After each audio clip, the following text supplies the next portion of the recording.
My name is John Davis. I'm one of the team members here at Metrics. Today I'm at CHI Franciscan Health. I'm joined today by Michael Watson. It's a pleasure. He's the program director for a new residency program, and today we're going to discuss new residency programs. So Michael, thank you so much for being here. Could you tell me a bit about your background? I am a family physician. I performed residency at the Naval Hospital in Jacksonville, Florida from 2001 to 2004. Then I was a faculty member at the Naval Hospital Bremerton Family Medicine Residency from 2007 to 2012. Then I went to Texas Tech. I was the Associate Residency Program Coordinator for Family Medicine in El Paso for 2 years, but then my family and I decided to move back here. Well, that's a lot of experience you have under your belt. So why did CHI decide to make a residency program?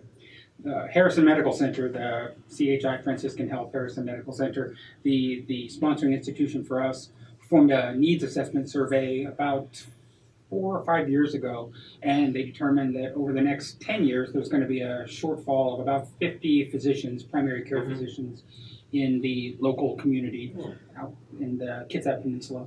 So rather than trying to just recruit physicians to replace those who are retiring or moving, they decided to grow their own, and it became a grassroots effort, and here we are today. Makes a lot of sense. It's good to keep everything local. So how did you prepare for such an undertaking? I had to do a lot of reading. The ACGME website has wonderful documents to help aspiring program directors organize documents. It's always nice to have mentors, and as part of the University of Washington Family Medicine Residency Network, I had many mentors who were available to show me the ropes and guide me along the way. Nice. It's nice. Those networks really, they're good for support in many ways. So, though you were well prepared, you have the experience, you have the network, I'm sure a lot of challenges have come up, even though the residency program hasn't even started yet. Right. Could you tell me about some of those challenges? The biggest challenge is financing. Graduate medical education in this country is paid for primarily through the Center for Medicare and Medicaid Services. That funding only comes after residents have been trained, and it's retroactive from each year of training. So until the end of the first year when we have residents, we receive no federal funding. So getting funding for the first 2 to 3 years of starting the program is probably the biggest concern. But our board and our charitable foundation through Harrison Medical Center has fronted almost $2 million to support us during those first 3 years. And then the state of Washington recently passed an initiative, 2 years ago now, passed a resolution or a funding bill to provide up to $250,000 a year for programs that are starting. So we had to go out and find funding, but it is there. So would you say the $2 million up front is the primary way you funded the program so far? Yes. There really is no other way to pay for the services. Myself, my program coordinators, all the construction that needed to be done for our facility to be compliant with the program requirements, all was very expensive. And as the program director, only about half of my time is spent seeing patients, so I can't generate enough clinical revenue. So there has to be support from the sponsoring institution for that, and ours was very helpful through the charitable foundation.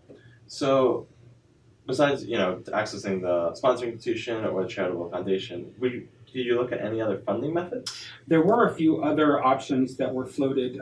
Some locations have a federally qualified health center as their primary clinical location, which of course receives federal subsidies for caring for patients. So it makes it a little more financially feasible to have a residency program when you have subsidies for seeing patients. There is I forget what it's called, the Teaching Health Center Act, where the human, I forget the name. It's all right. Anyway, there's a federal program that instead of paying money through CMMS to sponsoring institutions to then give to programs, the money comes directly to the teaching program. And we have at least one of those in in the local area in Tacoma down south to gosh, I forget the name of the program, but the funding goes directly to the program in Tacoma rather than funneled through somewhere else. That, of course, is kind of in danger right now. There's no guarantee from year to year that the funding will be extended. So, do you have any advice for future residency programs? Everyone talked about funding and give some good advice there and some of the alternate ways. Do you have other challenges you would have advice for? Probably the biggest advice I would have is if you're going to hire a program coordinator or a program director or a program director, get somebody who's willing to go the extra mile and do the work, who actually wants to champion the cause, because there's a lot of time that's involved and most of it's uncompensated time. So you have to find somebody who really wants to get the program off the ground. Otherwise, it can take a long time.